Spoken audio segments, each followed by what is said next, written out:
This podcast contains some strong language and some stories involving violence. Listener discretion is advised. Welcome to Warfighters United, where veterans' voices are heard and transitional resources and programs provided. This podcast is brought to you by the VFW, a service organization that provides our service members and veterans resources and representation throughout the nation. They also enhance community support and the camaraderie we all miss being in the military. Join the VFW today and make a difference. Today in studio, we have Josh Parish. He's one of the founders of Vetlife. Josh, welcome to Warfighters United. Eric, it's a pleasure. It's a pleasure to be invited to your show. I've heard so many great things about it, and excited to talk today. Yeah, and so let's start with your military career. You're in the Army National Guard. When did you join the Army National Guard? I joined in 2000. I went to basic in Portland, Missouri, and came back to Sault Ste. Marie to the 1437 Engineer Company and deployed to Iraq for the initial invasion in 2003 as part of the spearhead to help build float bridges and long-standing bridges across the Tigris and Euphrates River. And you were probably pretty young then. What was it like being a young Michigan National Guardsman and going to Iraq and seeing the Iraqi people and the culture? You know, believe it or not, I grew up on a little Indian reservation in the Upper Peninsula and grew up pretty poor, so it wasn't much of a culture shock to see how the Iraq people lived, because a lot of them lived in mud huts without water and electricity. I think what hit me the most is just how beautiful the country was, and just the years of war that tore that country apart. And the people that I spoke to, one in particular that sticks out in my mind is we were on a convoy. One of the Humvees broke down. And if you've been over in Iraq, you know that once your vehicle stops, Iraqis come out of the sand in large droves. And so they'd come up and be inquisitive, and they'd want water, and they'd want your MREs. Well, one of the guys was showing me how he said that, I think it's a Uday, which was one of Saddam's sons, had tortured him and showed me all of the cut marks on his back where he got cut with a large knife. And he said that was only because he spoke out against Saddam Hussein and he wanted more of a democracy. Wow. You know, and that brings back memories for me. So I was there during the same time in 2003. And we took over Uday's palace on the ancient ruins of Babylon overlooking the Tigris and Euphrates River. And during that month that we were there, working out of that pause, we met quite a few people exactly like what you're talking about, with the scars, the wounds, the torture that he did to them because of wanting a democracy, wanting more freedom, wanting a say in anything, or just not agreeing with the way that they were running things.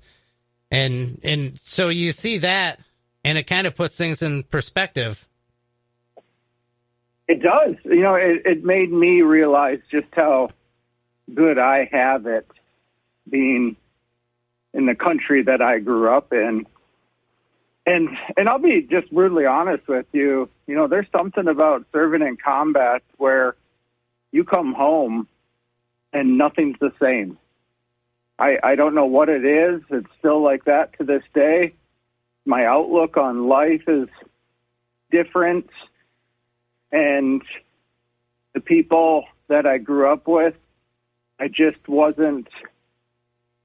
have a connection with them like the way that I did with other veterans, other people that served in the military in whatever capacity, Army, Navy, National Guard, Reserve, Coast Guard, Air Force, Marines. And still to this day, I always find myself being more drawn to veterans rather than just civilians. And probably because of that drawn is why that you're so active in supporting our veterans throughout the nation. Fair to say? And I know, I think it's a fair statement. I think I've been fortunate in the sense where I've been able to peel back the layers of the onion, per se, and see what the government is doing that works and what the government is not doing that they should be doing. And I try to act in a very non-adversarial way to be more of a complementary service to them, because I think this entire system is built on what's called a backwards veteran resource provision model, where the government expects the veteran to come to them, but the veteran has no idea what the benefits they're entitled to or where to go to get those benefits. Yeah. And so, yep.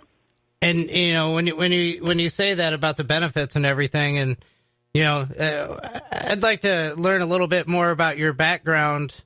You got out of the National Guard, and then where did you go from there? I started working for the Bay Mills Indian community. I was going to be a tribal biologist. I was going to school for fisheries and wildlife management. This just wasn't my calling. I didn't feel like that's what I wanted to do for the rest of my life. And so I started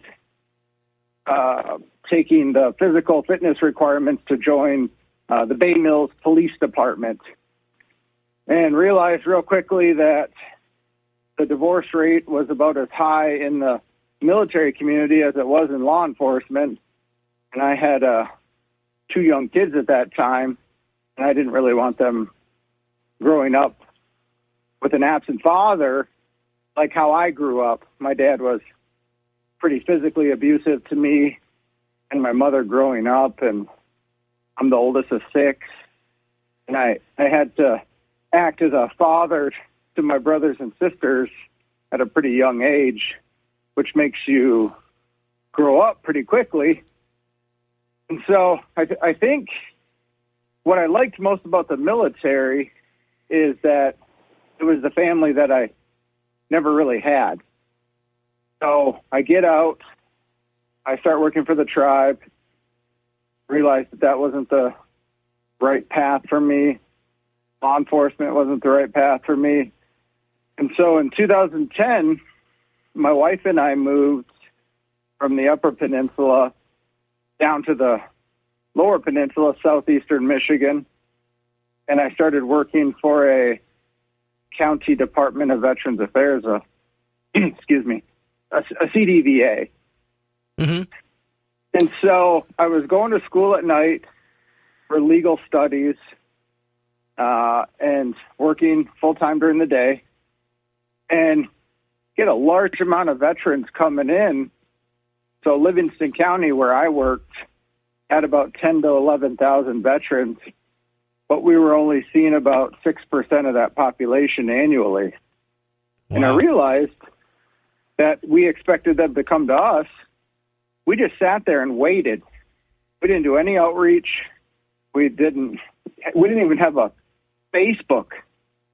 And so what I started doing is more targeted outreach. And what really opened my eyes is this. I think it was in 2013, I had a veteran come in. I was the program director for emergency relief services.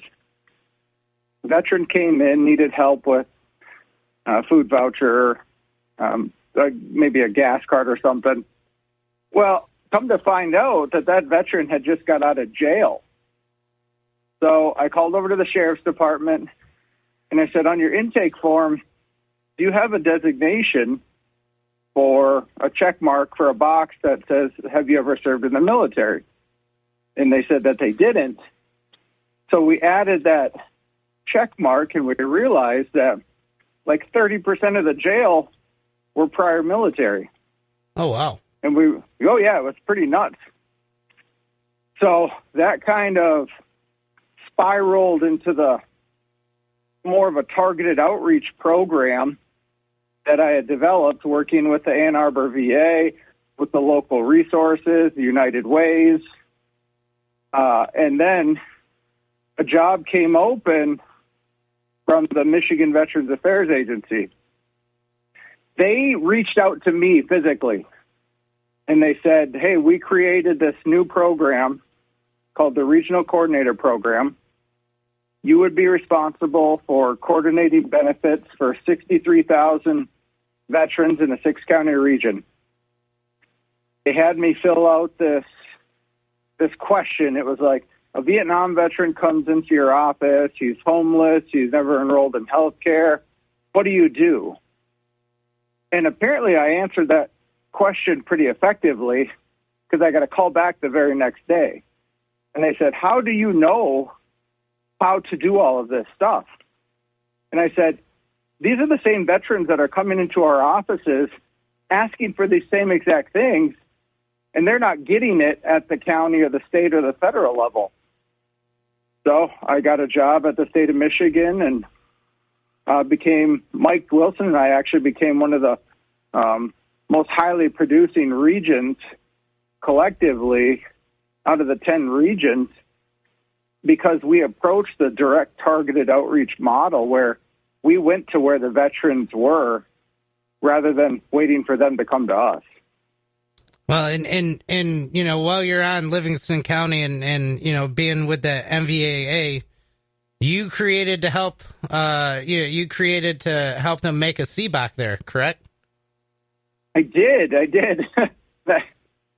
And so I think it's a little more self-serving than anything, and I didn't tell you this last night, but I was just really tired of driving to Ann Arbor all the time. Traffic sucked. Especially on the 23. Oh God, yeah, it was almost an hour drive each way. So I started looking around, made some contacts along the way, and finally found this guy on like the 7th floor of the Ann Arbor VA. And I said, Eric, what do I got to do to get a CBOC in Livingston County? So he pulled out this map, and he goes, well, you don't meet the criteria for a CBOC because you're not in something of a high catchment area. I don't remember the exact terminology. I said, well, what can we do?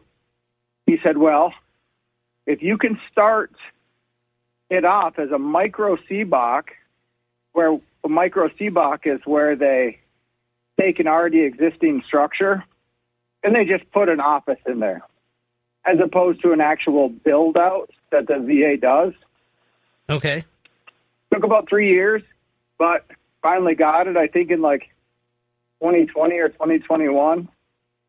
And for me, it's the best thing ever. I mean, I hear veterans that come to our events, Vet Fest, the Little Troops, the food insecurity events, they love the CBOC. It is such great service there, and I can't rave enough about it.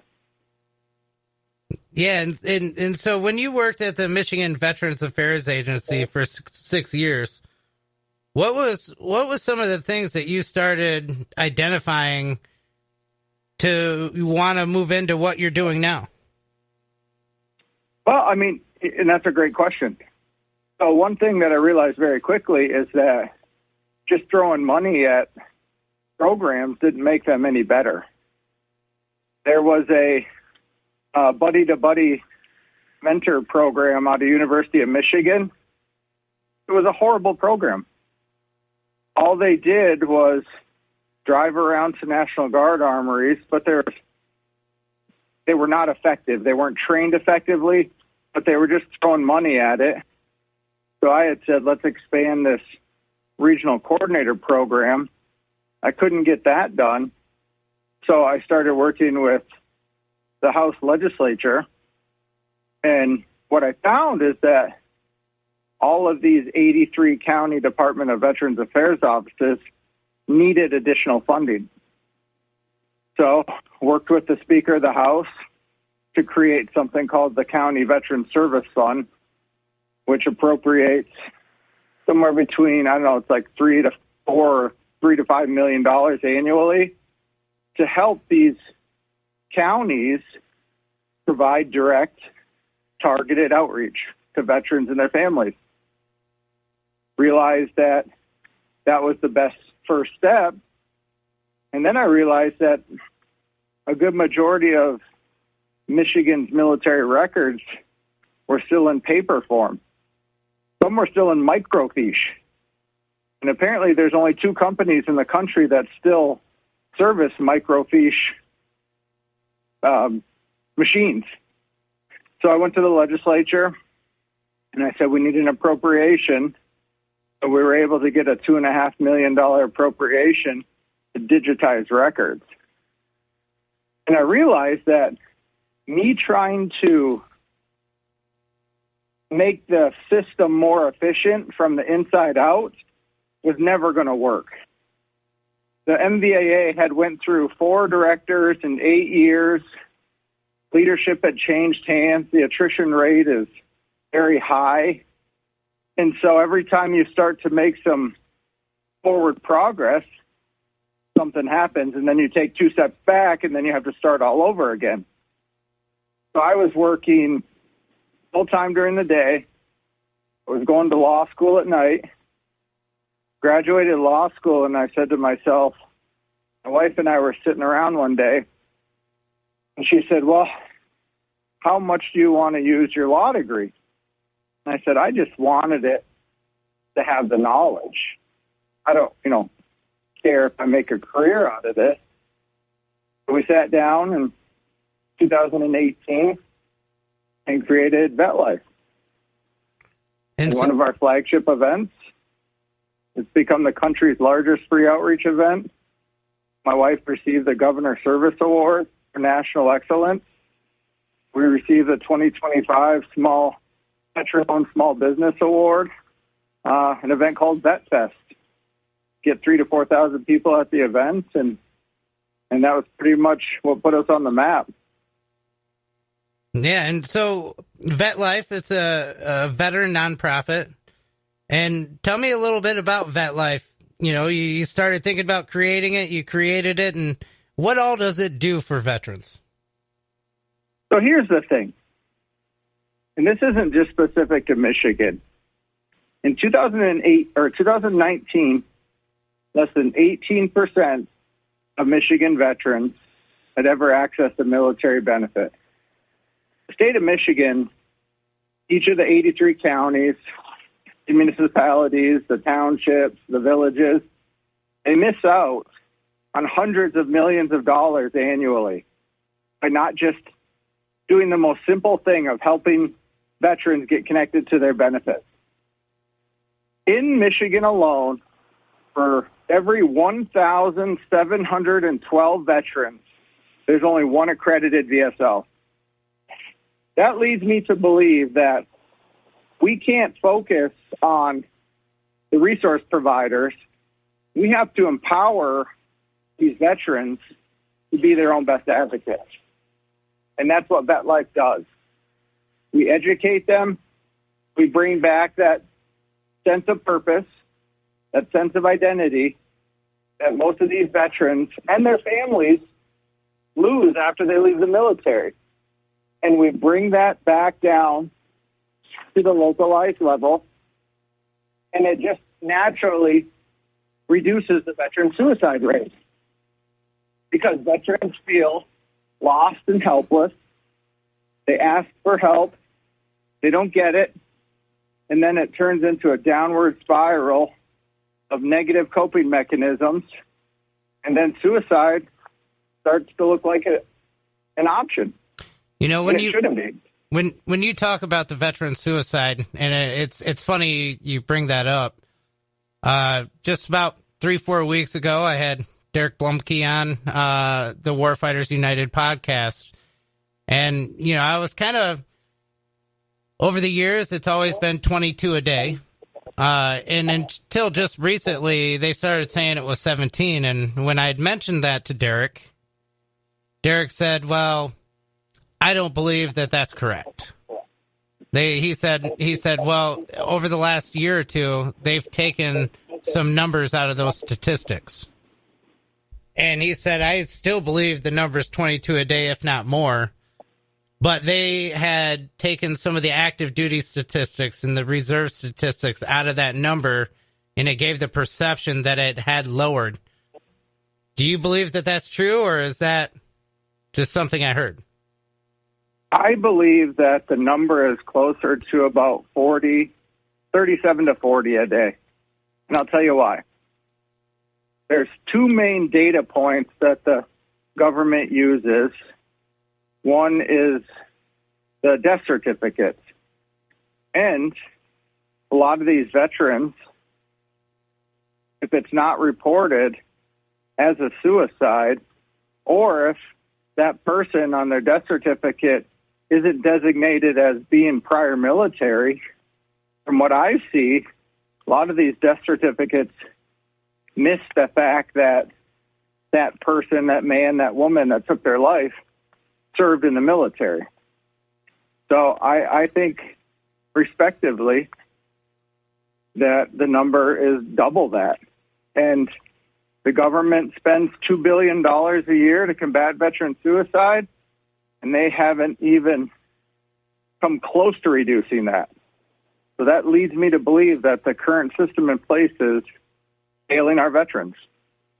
And Derek said something almost exactly similar, and it's nice to get the confirmation that, it's not just one person, but it's many of us. Like, I believe that the number is right around where you say it, and I believe that for a long time. I just, we've got to start creating something to combat that, and that's why you made the buddy program or the buddy app.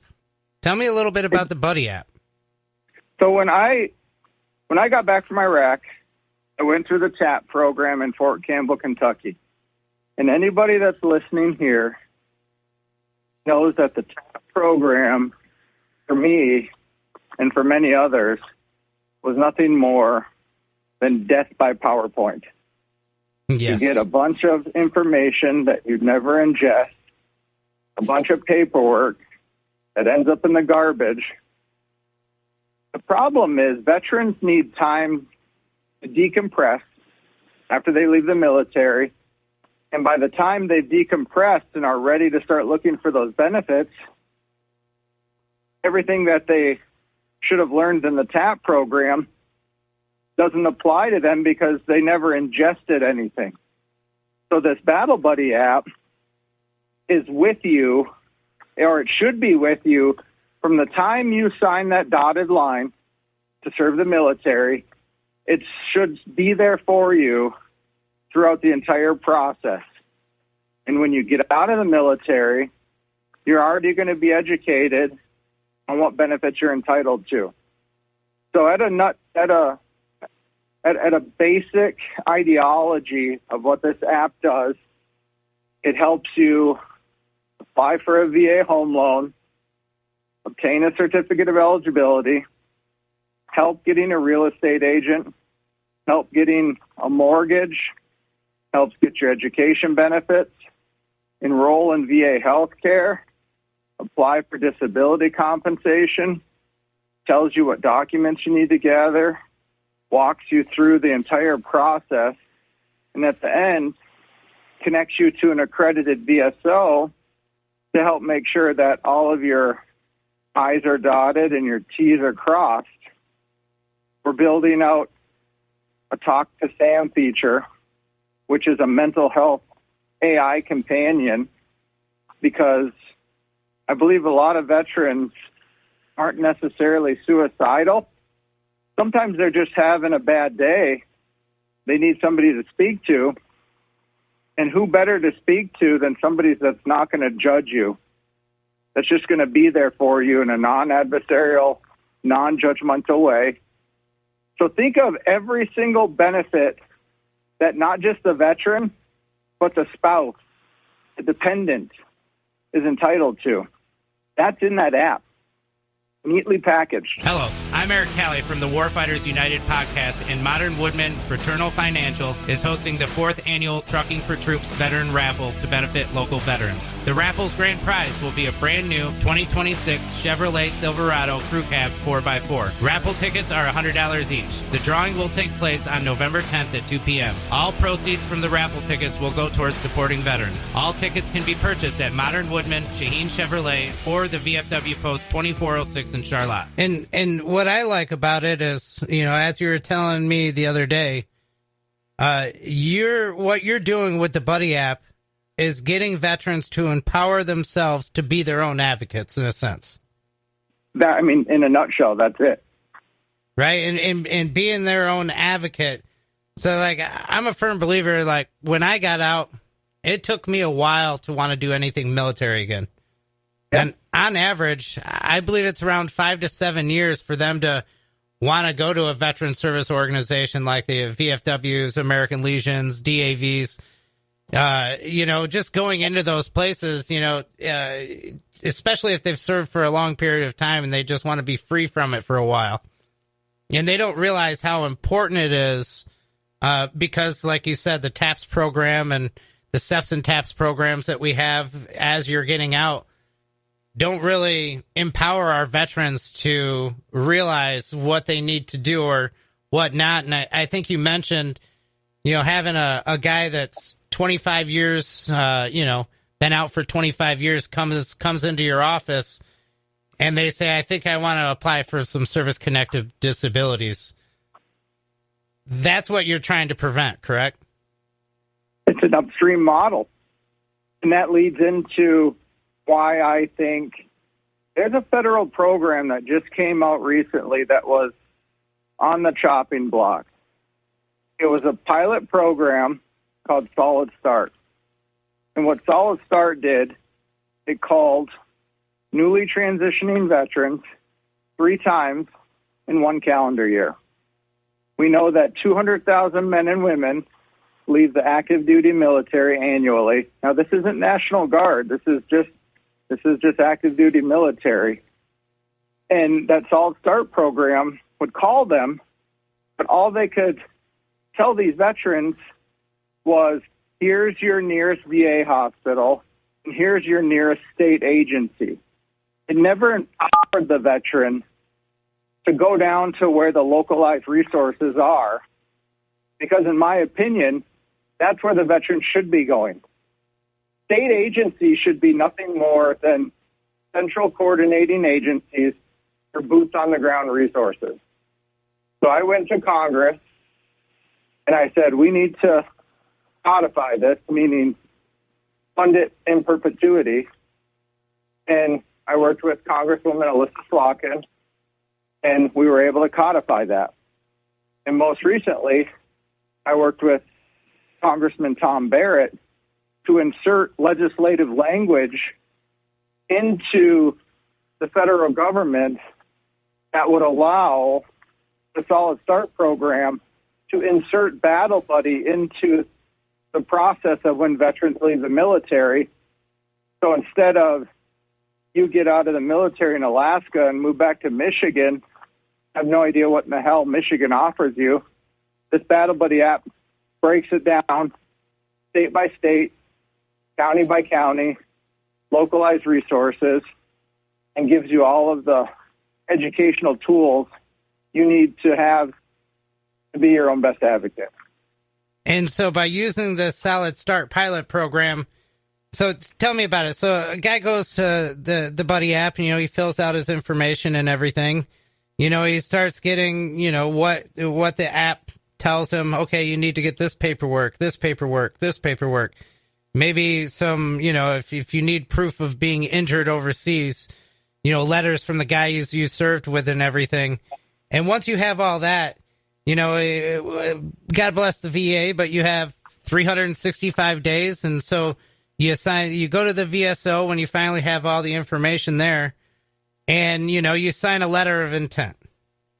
And the letter of intent goes for 365 days. And then after that, you pretty much have to start all over again.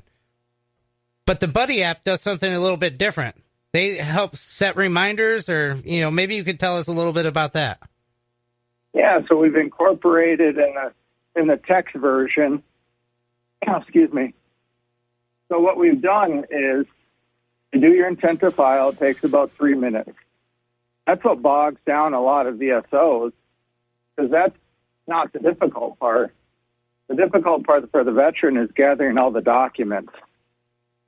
So what we've done is we'll help the veteran do the intent to file on the app.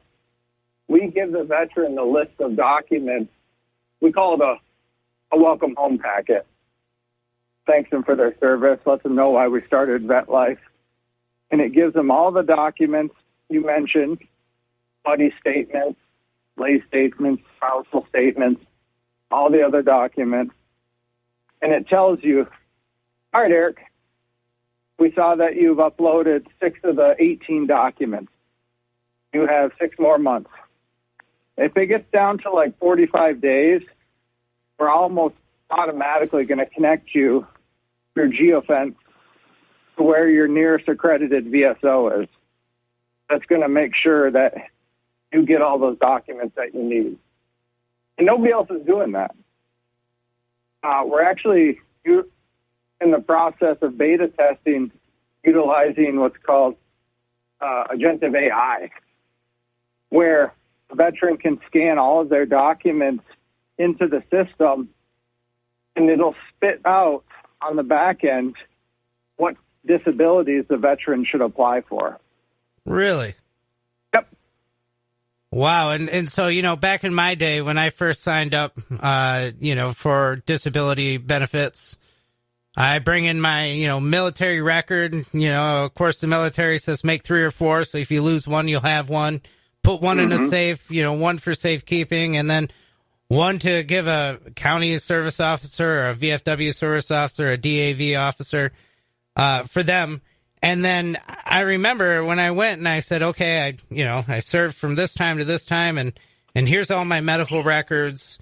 And he said, okay, I'll give you a call in a couple weeks, once I look through it, and then we'll go over what kind of disabilities that we're going to apply for.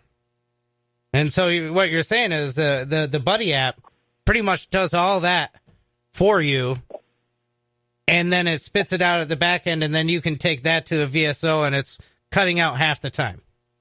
Well, you can take it to a VSO, but quite honestly, the way that the VA has created this new portal, you should be able to go on and do the fully developed claim yourself. Really? Yeah. So, it's called VA. It's just a blue icon on the App Store. You download it. I have it. I love it. It's just, it gives you appointment reminders. You can order your prescriptions, your doctor's appointments. You can download all your VA rating decisions, your letters.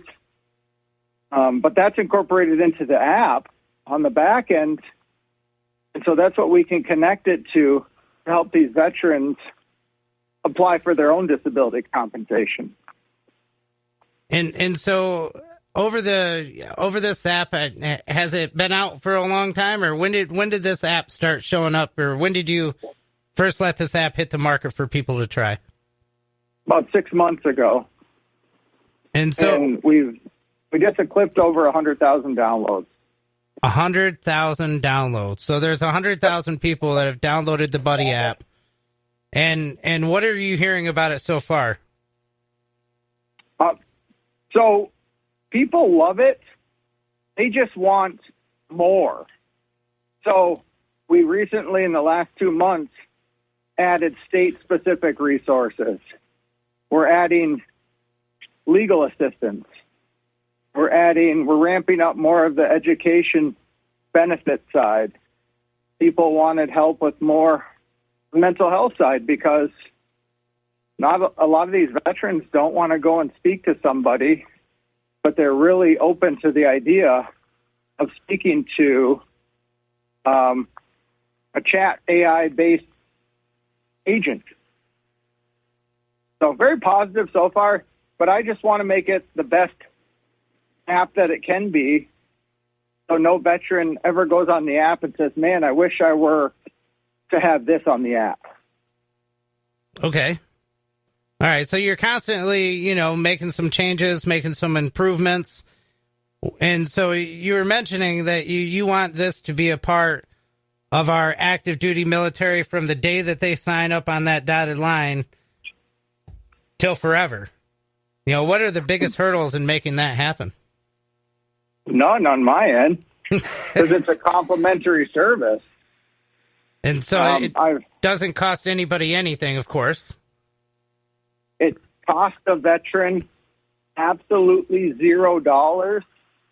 It would cost the VA, the DOD, absolutely $0 to implement this in their current ecosystem. The only way that we would want to license this out is if the government wanted to gain a better understanding of what these veterans' unmet needs are. I can tell you right now exactly what veterans are searching for, what the unmet needs are: food insecurity, mental health, disability compensation, VA home loans, and that's just a few. Well, I'm sure there's many, many more. And so as this app starts getting downloaded even more and more, and as this app grows, what do you see the future looking like? Well, I see this not just for active duty military, but I also see it for state-specific National Guard armories. We just partnered with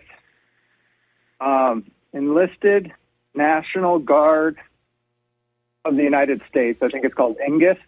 Okay. And we can go to all of these National Guard armories because I believe the statistic is over 93% of National Guard units were deployed in support of global war on terrorism, Iraq, Afghanistan, those wars. So a lot of these men and women are getting ready to retire. So why are we not focusing on them as well, in addition to the 200,000 men and women that leave the active duty military? I mean, really, the sky's the limit. This is the first platform that I've ever seen in the entire history of the military that is a one-stop shop for veterans and their families. Yeah, and especially when you mention those guys that are getting ready to retire, some of those guys in the Michigan National Guard units or the National Guard units throughout the United States have 5, 6 deployments, sometimes more. Probably 2 to 3 is right around, but if they've been in for 20 years, they've went to Iraq, they've went to Afghanistan, they've made multiple deployments, and it's uncanny that we're not giving some of these guys something like the Buddy app, right? Well, it's funny you mentioned that. So the DMVA, Department of Military Veterans Affairs, Major General Paul Rogers, who's the tag, and their aide tag, Ravi, they are fully embracing this app. They came to us last year and said that within a 3-month time period, they had 4 National Guard soldiers that had committed suicide. They want to better understand why veterans are committing suicide. And I told them, I think this is the reason why these people are doing this. And if we showed them at a basic level that we cared about them, I don't think they would be committing suicide. So they are going to insert Battle Buddy into all of the 38 National Guard armories in the state of Michigan, and they are going to put this in the pipeline for officer retirement services and start sending this out to everybody that's retired. So I think I'll see an influx of downloads here pretty soon. Oh yeah, for sure. And when you talk about the veteran suicide, this weekend when I hosted the Brothers After War seminar, Jake Rademacher said something that was it really made a lot of sense to me. And so I don't believe that some of these veterans that are committing suicide want to kill themselves. What I think is going on too is when you go overseas and you go to a combat zone, you come back, your whole life has changed. Your outlook on life has changed. The way you see things are changed. And so when they think about the suicidal ideations, they don't really want to kill themselves. They want to kill something that's living inside them that they don't know how to fix. It's not themselves. It's something in their heart where, the change of going into combat and then coming back to rural Michigan or, rural Tennessee or Texas or California, right? And it just, things aren't making sense, but they have this weight in their chest that just doesn't seem to go away. And the only way to make it go away is by killing them to go away. And the only way to make it go away is by killing them. And wow, when he said that, I was like, that made a lot of sense to me. And, if not reaching out to, the people who are there to help you, other veterans and, service organizations or whoever you have to reach out to, the 988. And so, even on your Buddy app, you have stuff like that available as well, right? We do. And I did want to mention this because it's a compliment to this conversation that we're having. We have a radio show called From Glory Days, Veterans Edition. Every week, we bring a veteran on, and we talk about what life was like prior to joining the military, what your military experience was like, and how you've taken what the military has shaped you into and essentially replicated your success. Well, we had this veteran on, the National Guard veteran. He'd been deployed twice to Iraq, once to Afghanistan. Excuse me. And he looked me dead in the eye, and he said, and I totally didn't expect this, because this isn't where the conversation was going. He said that he went into his bedroom, he had opened the window, he had heard his young kids out in the backyard playing. He took out a pistol, he put it in his mouth, and just as he was getting ready to pull the trigger, somebody called him. And it was a battle buddy check. And his name's Bill Krieger. You can go look at the episode. He's pretty open about it. And he said, that woman that day saved my life. And all she was doing was calling to check on me. And it's exactly what you just said. There was a piece of him that was missing, and he had numbed it to the point where he couldn't get it to stop, I guess, giving him those negative thoughts of maybe it'd be better off for his wife and kids if he wasn't here anymore. And something raw like that lets you know that if we can save 1, 2, 5, 10, 20, 100 people and just change the course of humanity for the better, why wouldn't you want to do that? I agree 100%. Yeah.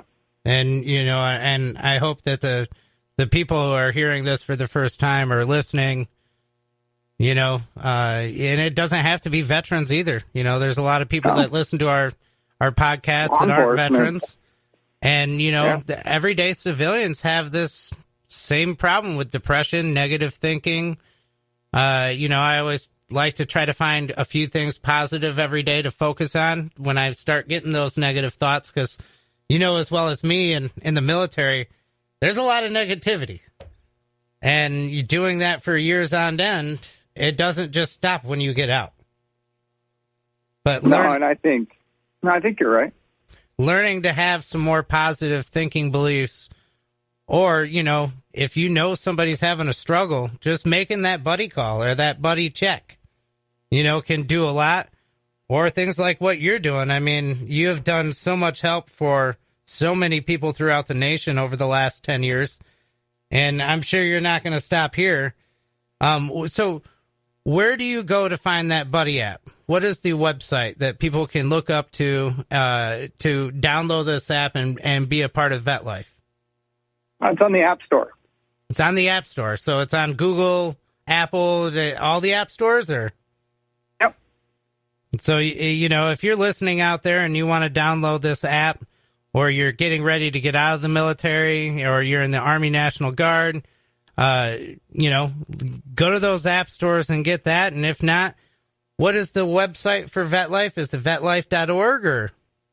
It's vetlifetoday.org. Vetlifetoday.org. And so before we end our podcast here, do you have any saved rounds, Josh? Do I have any what? Saved rounds? I do. It's funny you mentioned that because I'm actually going to get a round tattooed on my arm tomorrow. I'll send you a picture of it. Oh, okay. All right. What kind of round? Sentimental and meeting. What do we use? The M16A2. What'd they use? Was it 5.52? 5.56. 5.56. Yeah. Yeah. Okay. All right. So you're getting in that. What propelled you to get that tattoo? I'm all tatted up. I got my left arm sleeved out, my back, my right arm. And I don't have anything that reminds me of the military. Wow, that's unusual. Very unusual, isn't it? Yes. And so this was my small piece of remembering Iraq, because I still have the spent shell casing in my truck, and my kids always ask, "Daddy, why do you have that?" And I'm like, "Someday I'll tell you." Right? When you get older and you can understand a little bit better? Yeah.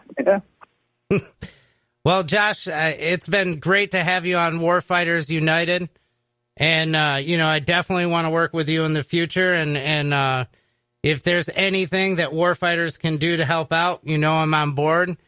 And so, look up vetlifetoday.org or go to the App Store and download the Buddy app. Is it the Buddy app or what's it called on the App Store? Battle Buddy. You look up the Battle Buddy app and download that. And it could be some great help. It'll help you get the resources, everything that you could need, the one-stop shop for our guys that are coming in and out of the military. And if you've been out for a while, it's still a good resource to have just in case things change. And so, Josh, thank you for coming on Warfighters United. I appreciate you, Eric. I appreciate your team for what you're doing for veterans and their families. A picture you sent me yesterday of that Purple Heart, the wooden Purple Heart plaque, and then you explained to me why you used the wood that you used. It really resonated with me because you took time out of your day to think about these, was it 5 different pieces of wood that you used? Yes, sir. I mean, I'm not going to take credit for that. That was my buddy Doug Pickle, but I did help him in the workshop for years and years, and I still go out and, with him and hand out the Purple Heart plaques to our killed in action families and Purple Heart recipients. But it was actually my buddy Doug Pickle that came up with the meaning of the woods. So I don't want to take credit for that, but I'm always excited when I get to, recognize an individual. And like the picture I sent to you, I got to recognize a Vietnam veteran this last weekend. And when I met him a year ago, I could tell that he had never opened up and said he was in the military to almost anybody because of the way he was treated when he came back from Vietnam. And I knew right then and there, I said, here in the future, I'm going to give you a plaque. And just happened to have the event at the VFW National Home, and I got him to come out there, and for the first time, this Vietnam veteran was recognized not only for his service, but being wounded as well. And so It's things like that that really, fill your heart space and create some positivity. Well, you have a servant's heart, Eric, and I appreciate you for everything that you do. All right. Well, if you want to learn more about Vetlife, vetlifetoday.org. And if you want to learn more about Warfighters United, go to warfightersunited.com. You can also find us Warfighters United Podcast on Facebook. And if you want to email me personally, feel free. I always get back to everybody. It's warfightersunited.podcast@gmail.com. To speak with Eric Calley and Warfighters United, you can email him at eric@warfightersunited.com or call 517-699-0111.